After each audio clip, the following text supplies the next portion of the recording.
서울 고속버스 터미널 주변에 보면 한신교회라고 하는 제법 규모가 큰 교회가 있습니다. 지금은 하나님 나라로 가시는 결세를 하셔야 되는데 그곳을 아마 개척을 하시고 평생 섬겼던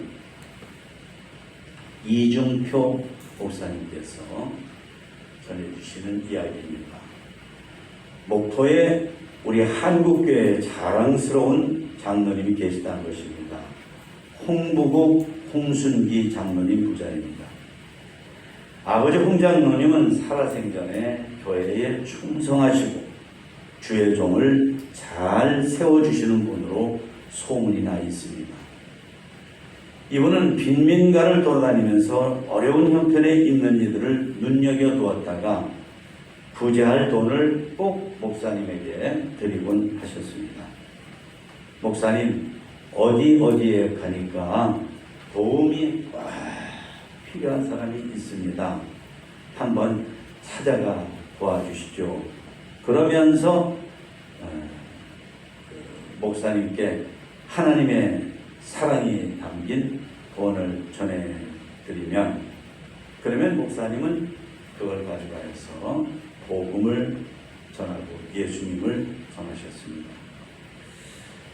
그러니까 이분은 가난한 이웃에게 자선을 베풀면서도 예수 그리스도를 높여드리고 주의 종을 세워주셨던 것입니다. 자선한다고 생색을 낸 것이 아니라 그 과정에서 영혼을 구원하고 그리스도의 몸된 교회를 세웠습니다. 정말 사려가 깊은 그런 신앙고백적인 삶이었습니다.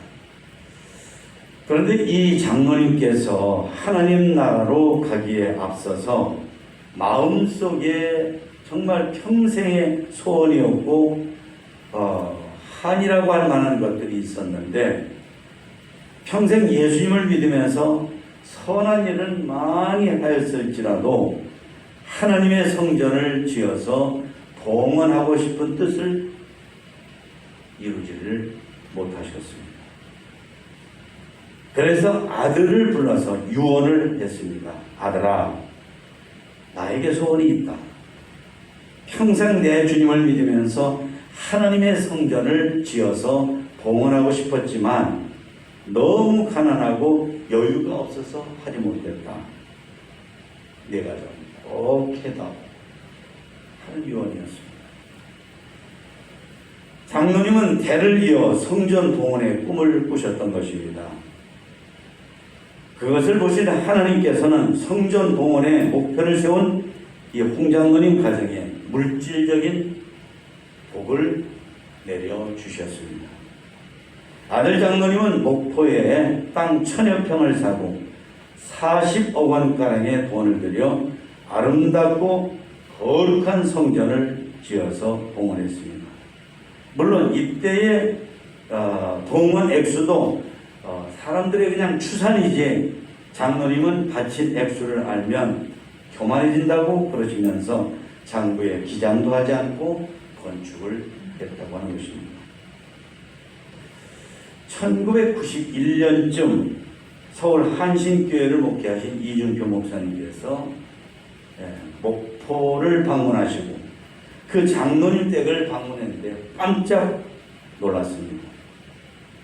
아들 장로님이 이렇게 집을 지어 사는 옆에 같은 마당인데 옛날 아버지가 사셨던 집을 그대로 두셨더랍니다. 그리고 그 집안에는 아버지 유품이 그대로 있고 그리고 유품 중에 유품인 성경 찬송이 거기에 있었고 아버지가 기도하시던 방석도 그 자리에 그대로 있었습니다. 그리고는 매일 한 차례씩 아버지가 기도하던 방석에 무릎을 꿇고 아들 장로님이 기도하시더라 하는 것입니다. 이 장로님은 목포에 아주 뛰어난 유수한 기업체의 사장이기 때문에 엄청나게 바빴지만 주일이면 교회에 일찍 나와서 겸손하게 머리를 숙이고 따뜻한 표정과 가슴으로 성도들 오시는 것을 일일이 다 어서 오세요. 어서 오세요. 잘 계셨죠? 별일은 없으셨어요? 이러시더라는 것입니다.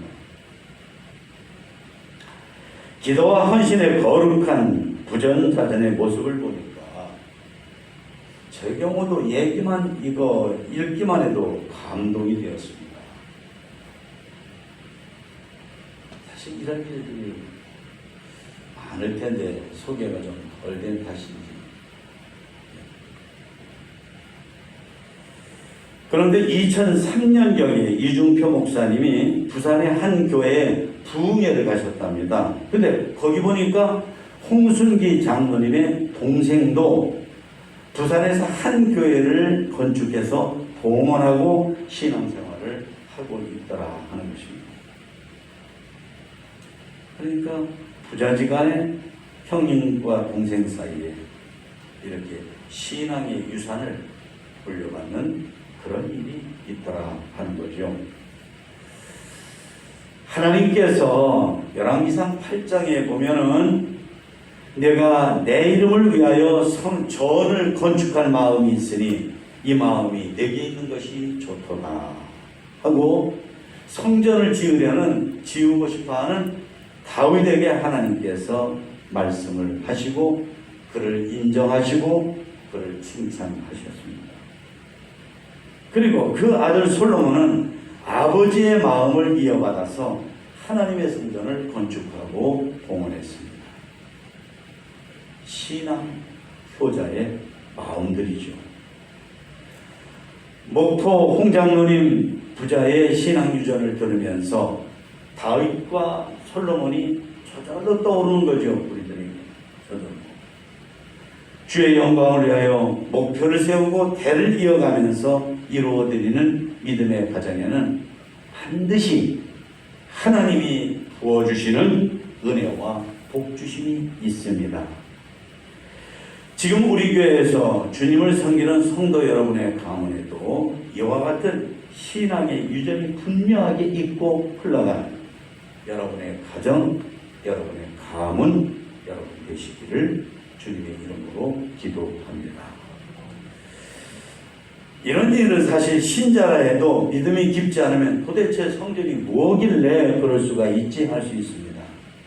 그런데 오늘 읽은 말씀을 잘 보면 아하, 믿음 있는 성도라면 그럴 수가 있구나 하는 것입니다.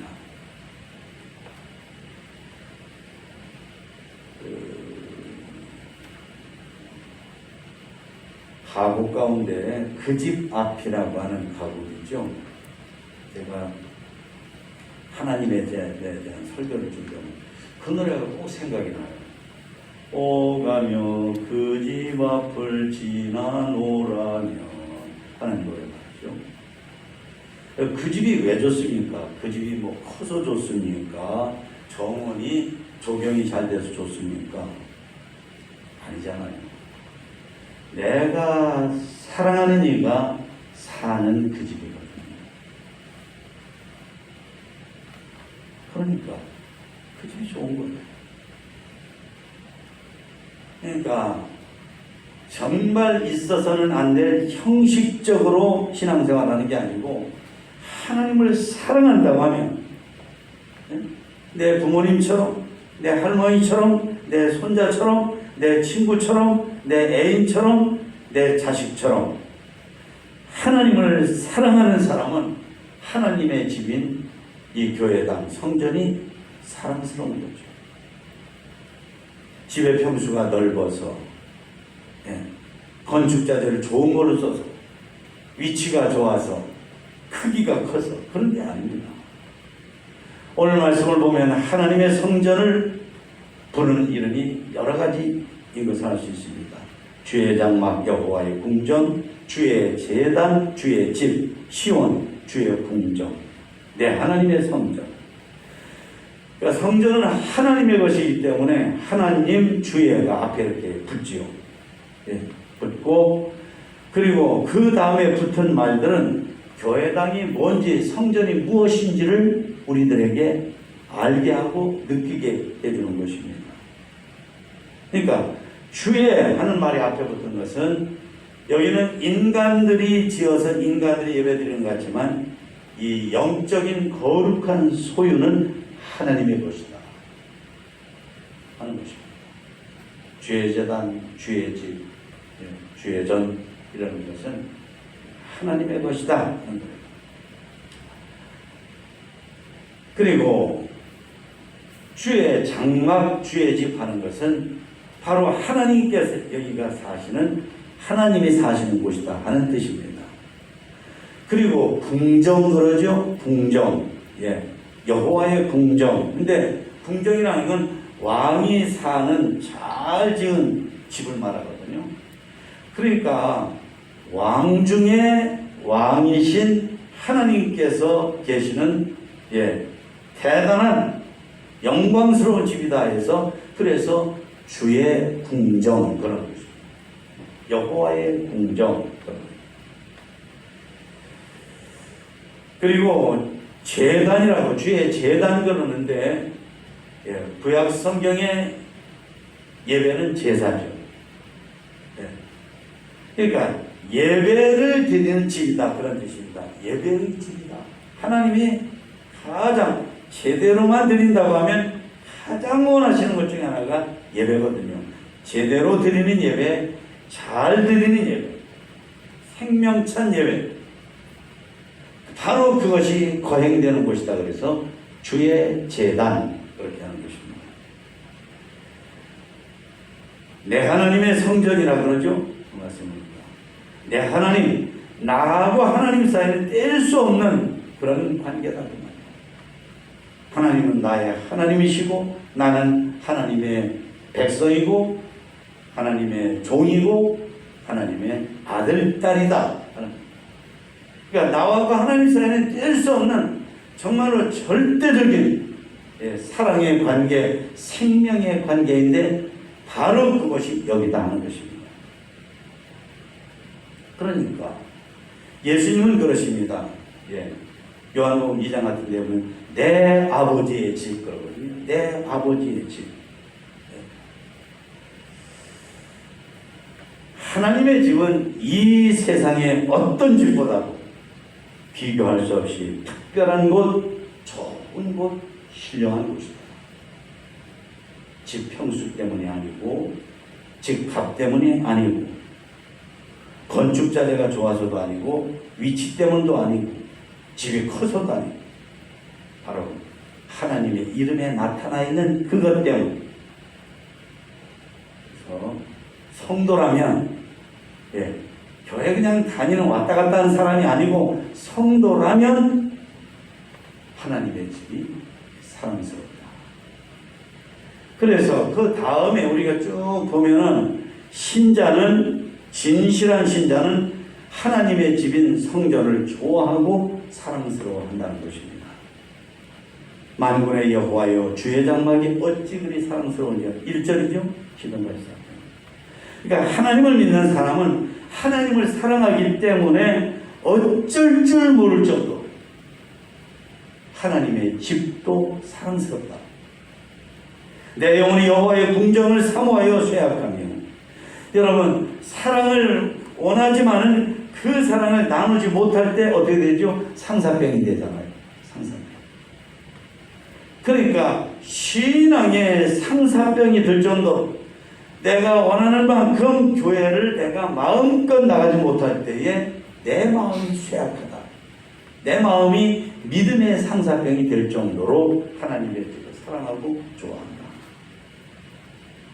그러니까 나는 교회 안 와도 괜찮다 하는 사람은 미안한 얘기지만 교회 와서 앉아있는 만큼 믿음이 있지만 하나님이 원하시는 믿음은 없다고 봐도 크게 다르지 않다. 나의 왕 나의 하나님 만군의 여호와여 주의 제단에서 참새도 제집을 얻고 제비도 새끼들 보금자리를 얻습니다. 그러니까 지금도 보면은 새들이 와서 사람 사는 집 어디 처마 밑이나 어디 구석진 곳에다 집을 지을 수가 있거든요. 옛날에는 그런 일이 많았어요. 근데 이 시편 기자가 이 시편 84편을 하나님의 성령을 받아서 쓴 사람이 볼 때에 하나님의 집 어디에다가 집을 짓고 사는 미물인 날짐 승인 참새나 제비가 그렇게 부러울 수가 없다는 거죠. 나도 제비처럼 참새처럼 하나님의 집에서 집 짓고 살았으면 이런 마음이 생긴다 할 정도로 성전을 사랑하고 좋아한다. 누가? 진실한 신자. 여러분 속에 이런 마음, 이런 믿음, 이런 하나님의 집을 사랑하고 좋아하는 마음이 있다면 여러분 틀림없이 믿음의 사람. 아니, 조금 이렇게 풀어서 말하면 이 자리에 앉아서 예배 드리는 여러분이 바로 그런 마음을 가진 사람이라고 해도 크게 잘못은 아니다. 왜? 이 세상에 이 독스러운 이 좋은 예배당에서 예배를 드리는 걸 사람들이 지나가면서 알지요. 근데 저거 교회 다니는 사람들 뭐 하나보다 이런 사람들로 수두룩한데 이렇게 하나님 앞에 나와서 여러분 예배를 드리니까 바로 여러분이 이 말씀의 주인공이 할 수 있다는 거죠. 주의 궁정에서 한 날이 다른 곳에서 첫날보다 나은 것. 악인의 장막에 사는 것보다 내 하나님 문지기로 있는 것이 좋습니다. 병든 사람은 밥을 맛있게 해주면 모래알 씹는 것 같다고 하거든요. 아니, 밥을 해줬는데 모래알 씹는 것 같다니. 왜 그렇죠?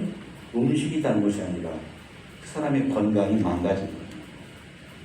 건강한 사람은 음식을 그렇게 좋은 게 아니어도 차려주면 맛있게 착착착착 먹으면서 맛있다, 야 달다.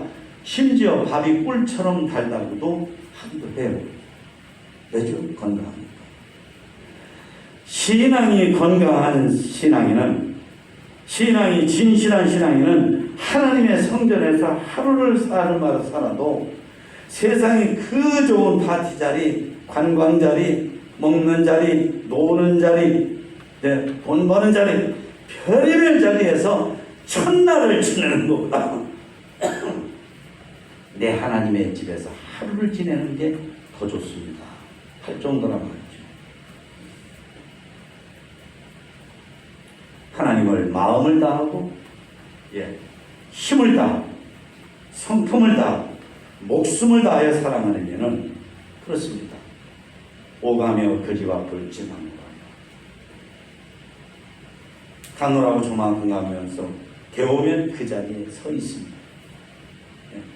사랑하는 여인의 집이 그렇게 좋은 것처럼 그 이상으로 내 하나님의 집 성전이 그렇게 좋아진다.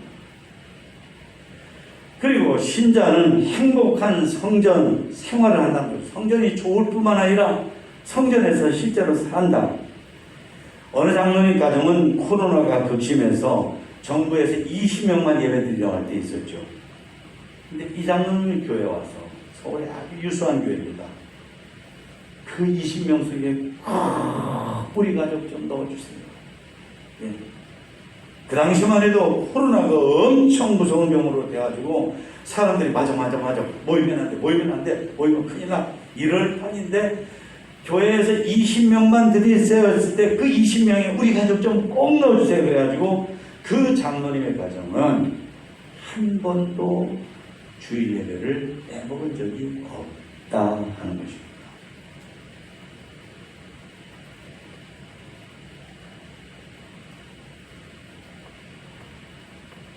오늘 말씀은 진정한 신자와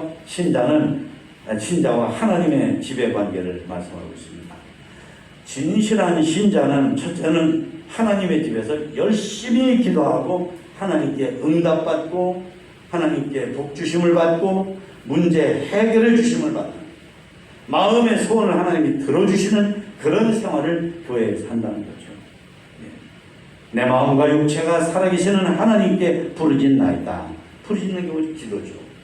만군의 여호와여 내 기도를 들으소서. 제가 기도합니다. 하나님 제 기도 들어주세요. 책임도 들어주세요. 들어주셔야 돼요. 안 들어주시면 난 망해요. 난 죽어요. 난 아무것도 못해요. 야곱의 하나님이여 귀를 기울이소서. 우리는 사람과 대화해야 삽니다. 근데 요즘에는 스마트폰하고 대화하느라고 사람과의 대화가 많이 끊어져 있어요. 스마트폰이 분명 엄청나게 좋은 문명의 이익인 건 사실이지만 이것이 먼 훗날 인류 역사에서 어떻게 평가될지는 두고 봐야 됩니다. 버젓이 사람을 옆에 두고 기계하고 이러고 있고 어떻게 보면 섬찟하지 않습니까? 섬찟하지 않냐고요. 가정에서도 가족끼리 있을 때도 얼굴 마주대하고 마음을 주고받고 필링, 느낌을 주고받고 이래야 될 사람들이 기계하고 마음을 주고받고 이상하잖아요. 이상하잖아요. 너무 이상하잖아요. 예. 한 집안에 있으면 한 사람은 저기서 이러고 있고 한 사람은 저기서 이러고 있고 한 사람은 여기서 이러고 있고. 그런데 그런 식의 집생활이 바로 하나님의 집에서 하나님하고 대화해야 될 성도들이 교회에서 그러고 있다는 사실입니다. 기도를 하는 거예요. 우리는 신자는 하나님의 집에서 쉬지 않고 기도하고 응답받는 생활을 합니다. 기도해야 하나님께 은혜 받고 하나님의 도움을 받아서 내 가정이 내 나라와 내 민족이 우리 교회가 살 수 있다는 그 절박함과 절실함 때문에 그리고 기도 응답받는 행복을 알기 때문에 그래서 기도하고 응답받는 사람이 된다는 거죠. 둘째는 항상 찬송하고 하나님께서 주시는 힘을 받는다는 것입니다. 주의 집에 사는 자들은 복이 있나니 그들이 항상 주를 찬송합니다. 수도꼭지 틀었는데 물이 안 나와요? 어떻습니까? 그게 하루만 물이 안 나와도 어떻게 될까요? 성도의 입에서 찬송이 안 나와요? 수도꼭지에서 물이 안 나오는 것처럼 이제는 찬송이 나와야 돼. 이제는 하나님의 집에서 찬송을 불러야 돼. 그것도 누가 시켜서가 아니라 기쁨으로 즐거움.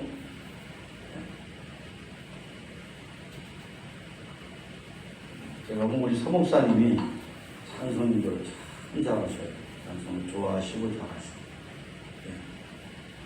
우리 성도들 모두가 다 그래야 될 줄로 믿습니다. 세 번째로 하나님의 도와주심을 받습니다.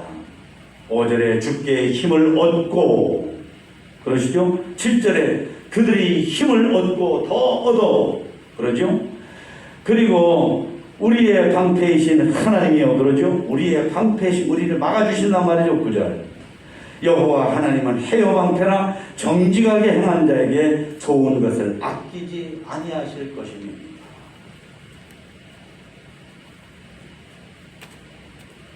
하나님의 집에 살면서 기도 찬송 늘 하는 사람에게 하나님께서는 그를 말로 다 할 수 없이 위로해 주십니다.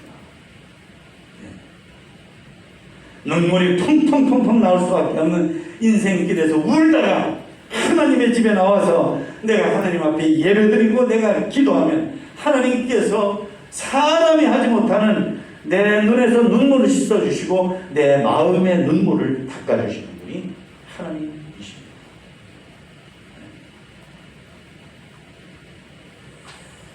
그러니까 신자는 성도는 내 마음속에 믿음이 있기 때문에 이런 복을 이런 은혜를 늘 주시고 늘 누린다는 것이죠. 한국의 출산율이 0.80이 되어서 부부가 결혼하면 두 사람 결혼했으니까 최소한 2명을 낳으면 어느 정도 인구가 유지는 된다는 뜻인데 그런데 2명이 아니라 0.8명밖에 안 난다는 거죠. 우리나라. 전 세계에서 출산 감소율 1등. 지방소멸 얘기를 하죠. 지방소멸. 부안 같은 도시도 지금 거기에 들어가 있어요. 다 그럴까요? 아닙니다. 정말 이 지역을, 정말 이 나라를 사람이 살만하게 만들면 결코 소멸되지 않습니다. 영국의 BBC 방송이 한국의 출산율이 저조한 이유를 분석해 보니까, 첫째는 같은 수준과 노력에도 여성이 남성보다 낮은 대우를 받는다. 이 차이가 크다는 거예요. 똑같지는 않아도 어느 정도 해야 되는데, 여자가 같은 수고를 해도 똑같은 대우를 못 받는 비율이 너무나 크다. 두 번째, 육아와 자녀 교육이 너무 힘들다. 천문학적인 돈이 들어야 되는데, 세 번째, 사는 집 마련이 하늘의 별 따기처럼 어렵다. 이것을 오늘 말씀하고 이렇게 결부시켜 보니까 정말 하늘의 별 따기처럼 힘들다. 여러분, 제가 아는 목사님 한 두 분한테 들은 말이에요. 서울 일산 파주 갑작스럽게 큰 도시들이 만들어지고 거기에 많은 사람이 살면서, 그러니까 교회들도 상가 건물을 이렇게 들어가죠. 근데 상가 건물은 지금처럼 사람이 안 모이면 월세가 비싼데 못 내잖아. 그러니까 눈물을 머금고 어쩔 수 내려야 돼요.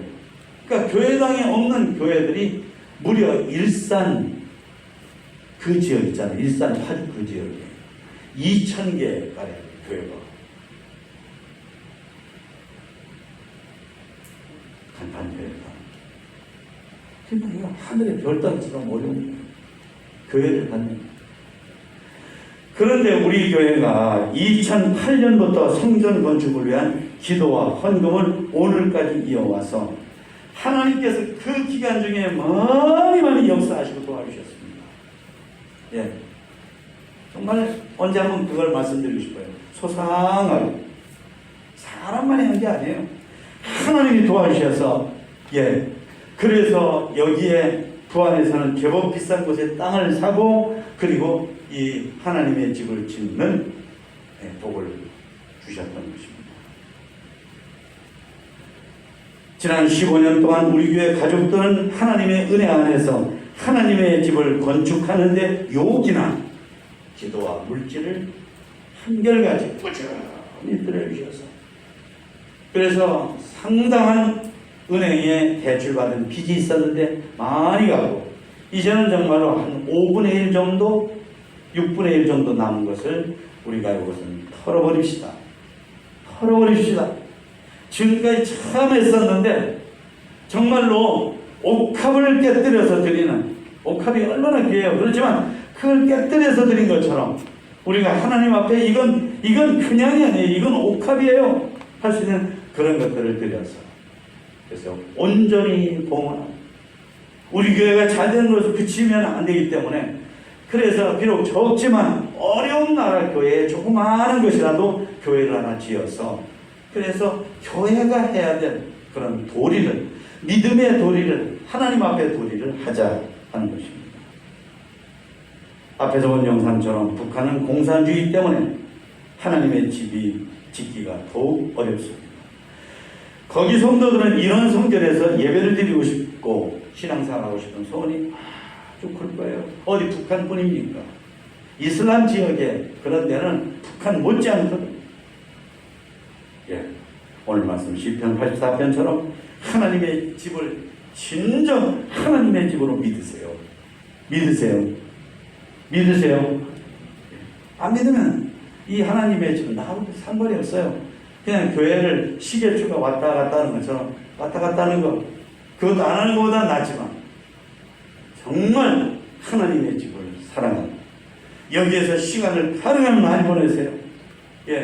여기서 예배만 싹 드리고 도망갈 생, 그러면 그건 어떻게 신자라고, 온전한 신자라고 하겠어요. 저와 여러분 되시기를 주님의 이름으로 축원합니다. 찬송